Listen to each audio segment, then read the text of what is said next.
সমুদ্রের নিচে ছিল একবার এক বিশাল শহর, যা আজ আমরা কোরাল সিটি বলি। এ শহর ছিল প্রাণবন্ত, মাছ ও সামুদ্রিক জীবজগৎ দিয়ে পূর্ণ।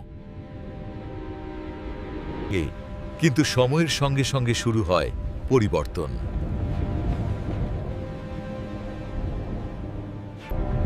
মানুষের কার্যকলাপ এবং জলবায়ু পরিবর্তন ধ্বংসের মূল কারণ।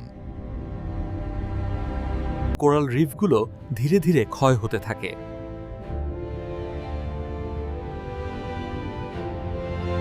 কিছু প্রজাতি হারিয়ে যাচ্ছে, আবার কিছু কোরাল মৃত হয়ে যাচ্ছে।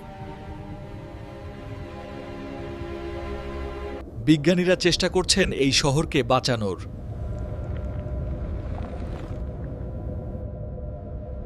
কিন্তু সময় দ্রুত চলে এবং ধ্বংসের চিহ্ন স্পষ্ট। কোরাল সিটির পতন আমাদের সতর্ক করে দেয়।